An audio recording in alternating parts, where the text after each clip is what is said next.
अस्सलाम वालेकुम नाज़रीन, उम्मीद है आप सब खैरियत से होंगे। कुरान पाक में गुजरे अंबिया के किस्से इसलिए बयान किए गए ताकि हम उनसे नसीहत पकड़े। फरमानी बारी ताला है, इस किताब में गौर व फिक्र करने वालों के लिए खुली निशानियां हैं। तो आइए नाज़रीन, आज हम हज़रत नूह अलैहिस्सलाम के वाक़े पर गौर व फिक्र करते हैं और जानने की कोशिश करते हैं कि आज के साइंसदान तूफान नूह के मुतालिक क्या राय रखते हैं और उनकी रिसर्च क्या कहती है।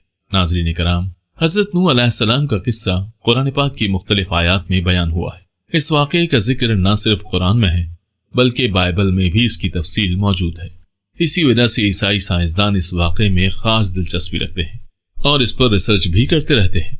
कुरान पाक के मुताबिक नूह अलैहिस्सलाम अल्लाह ताला के पैगंबर थे। आपने तकरीबन 950 साल तक लोगों को अल्लाह की वहदानियत की तरफ मुतवज्जा किया, मगर आपकी कौम ने तकब्बुर की वजह से दावत तौहीद को कबूल न किया। 950 साल की तबलीग के बाद सिर्फ 80 लोग आप पर ईमान लाए। मुअज़्ज़िज़ नाज़रीन, आदम अलैहिस्सलाम के बेटे काबील से इस दुनिया में जो अफज़ाइश नस्ल हुई वो इंतहाई सरकश, गुनाहों और बुराइयों की नुमाइंदा थी। लोग खुदा को भूल चुके थे और बुत परस्ती आम हो चुकी थी। अल्लाह पाक ने इसी सरकश कौम के लिए हज़रत नूह अलैहिस्सलाम को मबूस फरमाया। हज़रत नूह अलैहिस्सलाम ने अपनी कौम को अल्लाह ताला के एहसानात जितलाकर सीधे रास्ते पर चलने की तलकीन की और उस बुरी राह से मना फरमाया जिस पर वो चल रहे थे, और उनको ये भी बता दिया कि अगर तुम बुतों को छोड़कर एक खुदा की तरफ मुतवज्जा न हुए तो तुम पर अजाब नाजिल होने का खतरा है। ये भी बताया कि मुझे अल्लाह ने तुम्हारी तरफ अपना रसूल बनाकर भेजा है। उस पर उन लोगों ने नूह अलैहिस्सलाम का तमस्खुर उड़ाया और मुसलसल इनकार किया। कौम की सरकशी और नाफरमानी देखकर हज़रत नूह अलैहिस्सलाम ने अपने रब को पुकारा, ऐ अल्लाह, मैं तो इस कौम से तंग आ गया हूँ, अब तू ही इनसे बदला ले। अल्लाह ताला ने नूह अलैहिस्सलाम को हुक्म दिया कि एक कश्ती बनाओ और ये भी हुक्म दिया कि देखना अब किसी की सिफारिश न करना, अब इन पर जरूर अजाब नाजिल होकर रहेगा। हज़रत नूह अलैहिस्सलाम खुदा के हुक्म के मुताबिक कश्ती बनाने में लग गए। फिर अल्लाह ताला के हुक्म के मुताबिक हर किस्म के जानवरों का एक एक जोड़ा कश्ती में रख लिया और जिन लोगों ने इस्लाम कबूल किया था उन लोगों को भी बिठा लिया। बकौल कुरान मजीद थोड़े ही लोग थे जो नूह पर ईमान लाए थे। जब ये लोग कश्ती में बैठ गए तो अल्लाह के हुक्म से जमीन के सोते फूट पड़े और साथ ही मूसलाधार बारिश शुरू हो गई। पानी था कि थमने का नाम ही न लेता था। दुनिया के नाफरमान और सरकश लोग इस सैलाब में फना की घाट उतर गए और नूह अलैहिस्सलाम की कश्ती जोदी पहाड़ी की चोटी पर जाकर ठहर गई। अल्लाह रब्बुल इज्जत के हुक्म से सैलाब थम गया और जमीन ने सारा पानी अपने अंदर जज्ब कर लिया। चूंकि इस तूफान में दुनिया के तमाम लोग ही फना हो गए थे, फना होने वालों में हज़रत नूह अलैहिस्सलाम का बेटा भी शामिल था। सिर्फ चंद लोग ही जिंदा बचे थे, इसीलिए नूह अलैहिस्सलाम को आदम सानी भी कहा जाता है। उन्हीं की औलाद इस वक्त दुनिया में आबाद है। नाज़रीन कराम, ये है वो वाक़या जो कुरान ने हमें बताया है। लेकिन अब सवाल ये पैदा होता है कि क्या इस कश्ती का कोई निशान बाकी है?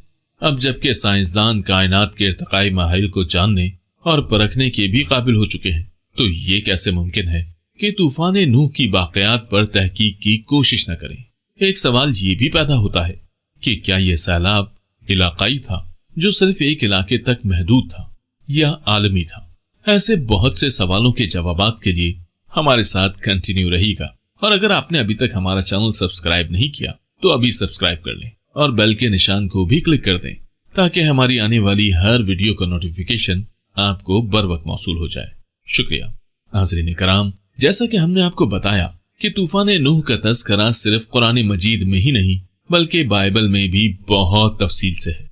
हम नूह के दिन के अजीब सैलाब के बारे में जितना ज्यादा मुताला करते हैं उतना ही हमें एहसास होता है कि ये जमीन पर एक वसी टेक्टोनिक तब्दीली का वक्त था। जमीन की सतह ऐसी खुसूसियात को जाहिर करती है जो वाज़े तौर पर किसी किस्म के तबाहकुन वाक़यात या वाक़यात के सिलसिले की गवाही देती हैं, जो आज के अर्जियाती अमल से कहीं ज्यादा वसी थी। जो कुछ भी हुआ उसका जानदारों पर, बड़े और छोटे, जमीनी और समंदरी, तमाम मखलूक पर तबाहकुन असर पड़ा। लेकिन वाक़े की वजह, असर, वक्त और हद उन मुहक्किकीन के लिए गैर यकीनी है जो सिर्फ उस बात पर इन्हिसार करते हैं जो फोसल या नंगी चट्टानें बताती हैं। पैलियोसीन स्टार्टा में नई तहकीक ने जमीन के माजी में रूनुमा होने वाले ड्रामाई वाकयात का इंकशाफ किया है। ये वाज़ेह है कि बड़े पैमाने पर मादूमियत ने मुताद्दिद जानवरों के बाक़ियात को छोड़ दिया। जियोलॉजिकल के एक मुहक्किक ने बहराए नॉर्वेजन से ड्रिल कोड डेटा की छानबीन की, जिससे जाहिर होता है कि समंदर का फर्श कभी बड़े बड़े गढ़ों से भरा हुआ था। इसी तरह पिछली चंद दिहाइयों से समंदरी फर्श के मुताले से पता चलता है कि यह सैलाब के दरमियानी रास्ते से फैलते हुए समंदरी फर्श के जरिए तश्कील पाया है। तहकीक से ये भी पता चलता है कि समंदर के फर्श हाल ही में और तेजी से बनाए गए थे। इसका मतलब यह है कि एक बार जब सैलाब के आगाज में जमीन की परत टूट गई थी, जिससे गर्म मेंटल मवाद बनता है, ये तबाहकुन टूट फूट और गर्म मवाद अजीम गहरे चश्मों के फटने का हवाला देता है। कुरान मजीद में भी यही बताया गया है कि जमीन से चश्मे फूट पड़े। नाज़रीन कराम, ऐसे बहुत से अवामिल हैं जिनसे साइंसदान तूफान नूह की हकीकत को तस्लीम करते हैं। सैटेलाइट की तरफ से ली गई ब्लू मार्बल और सोमी एनपीपी तस्वीर का एक मजमुआ है। ये खला से जमीन का एक शानदार मंजर पेश करता है। ये तस्वीर इस सवाल का जवाब देने में मदद कर सकती हैं कि अगर नूह के जमाने के सैलाब के दौरान पूरी जमीन वाकई ढकी हुई थी, तो वो सारा पानी कहाँ गया। बाइबल के मुताबिक तो पानी जमीन की सतह से पीछे हट गया और बज़ाहिर बर्रे आज़मों से निकलकर नए बनाए गए समंदरी तासों में चला गया, जैसा कि खला से जमीन की गैर मामूली तस्वीर दिखाई देती हैं। पानी नीले सैयारे की अक्सरियत का अहाता करता है। दर हकीकत बहराए अलकाहिल के मरकज के करीब कम अज कम एक मकाम से सिवाय समंदर के कहीं कोई जमीन नजर नहीं आती। माहिर अर्जियात जॉन बॉमगार्डनर ने इसी तहकीक पर मुश्तमिल एक तफसीली काबिल अमल मॉडल तैयार किया, जिसे कैटास्ट्रॉफिक प्लेट टेक्टोनिक्स कहा जाता है। इस अमल में दिखाया गया कि सैलाब के दौरान जमीन का मेंटल और क्रस्ट किस तरह तब्दील हो जाता है और तामुल कर सकता है। उनके ख्याल में जमीन के नीचे गहराई में ताकतवर मुमकिना कुव्वतें उन असरात से शुरू हुई जिन्होंने जमीन की परत को फाड़ दिया। बाज़ जगहों पर पिघली हुई चट्टान को ऊपर की तरफ हट जाने पर मजबूर किया। फिर ये ठंडा हुआ और तेजी से जम गया। क्रिस्टल प्लेटों को जमीन की सतह पर हिलाते हुए ये वस्त बहरा ओकेयानूस जैसी जगहों की तरफ फैल गया। इस शदीद बर्रे-आज़मी तसादुम ने पहाड़ों को बनाने के लिए मवाद को ऊपर की तरफ उभरने पर मजबूर किया। जैसा कि जहां हिंदुस्तान हिमालय बनाने के लिए एशिया से टकराया, उसके बाद कीचड़ वाले पानी की बड़ी चादरों ने मौजूदा पहाड़ों के दरमियान वादियों को तराश लिया। नासा की ब्लू मार्बल इमेज भी पिछली तस्वीरों की तरह जाहिर करती है कि जमीन की पानी की सतह, जो कि तमाम मालूम सैयारों में मुनफरिद है, उसमें सैलाब नूह के तमाम निशानात वाज़े हैं। तबाहकुन तौर पर जमा मट्टी के पत्थरों से बने पहाड़, ऐसी वादियां जहां से मट्टी को तबाहकुन तौर पर हटा दिया गया था, और वसी नीले ज़खायर जो सैयारे के इब्तदाई सतह की तबाही के जिम्मेदार थे। अब हम कुछ जिक्र उस कश्ती के मुतालिक करते हैं जिसमें नूह अलैहिस्सलाम और उनके साथियों ने पनाह ली थी। तारीख हमें बताती है कि वो कश्ती जोदी पहाड़ पर जाकर रुक गई थी। जोदी की पहाड़ी बहरा लूत के मगरिब में इसराइल में वाक़ है। आजकल बहरा मुर्दार के उस इलाके में सालाना बारिश 2 से 4 इंच होती है, लेकिन यह इलाका दूसरे समंदरों की सतह से 1412 फीट नीचे है। अगर आज भी उस इलाके में शदीद तरीन बारिश हो जाए तो पानी निकल बहने का कोई रास्ता नहीं है और यहाँ एक अजीमो शान झील बन सकती है। कुछ मुफस्सिरीन ने यह ख्याल जाहिर किया है कि जोदी से मुराद हर मजबूत पहाड़ और महकम जमीन है। दर हकीकत जोदी एक पहाड़ का नाम है जिस पर कश्ती नूह आकर ठहर गई थी। ये नाम सूरह हूद की आयत में मौजूद है। कोहे जोदी के मोहल्ले वक़ू के बारे में मुफस्सिरीन के 3 अक़वाल हैं। अस्फहानी के बकौल कोहे जोदी अबरस्तान में है और उन 2 पहाड़ों में से एक है जो कबीला तय की हुकूमत में थे। कुछ के नजदीक कोहे जोदी कारदीन का सिलसिला है जो जजीरा इब्न उमर के शुमाल मशरिक और दजला के मशरिक में मोसल के नजदीक वाक़ है।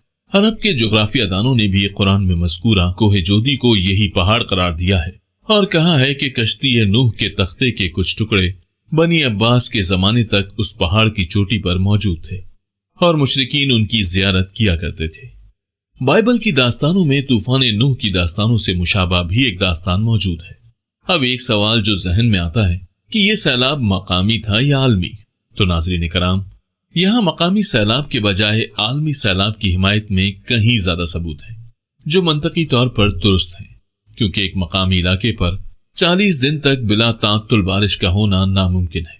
مقامی سیلاب کا پانی 1 سال سے زیادہ عرصے تک نہیں رہ سکتا، اور بلند ترین پہاڑوں سے بھی بلند ہونے والا سیلاب مقامی نہیں ہو سکتا تھا۔ پہاڑوں کو مسلسل 9 ماہ تک ڈھانپنا مقامی سیلاب سے ممکن نہیں۔ سیلاب کا مقصد تمام گنہگار اور نافرمان انسانوں کو تباہ کرنا تھا۔ یہ صرف ایک عالمی سیلاب ہی ہو سکتا ہے۔ اگر یہ سیلاب مقامی ہوتا تو دنیا میں کہیں اور رہنے والے لوگ بچ جاتے۔ کشتی کا بہت بڑا سائز اور گنجائش جانوروں کی مقامی نسلوں سے کہیں زیادہ ہوگا، اور سب سے اہم بات، کشتی کا مقصد جانداروں کو زمین پر زندہ رکھنا صرف اسی صورت سمجھ آتا ہے جب سیلاب عالمی مانا جائے۔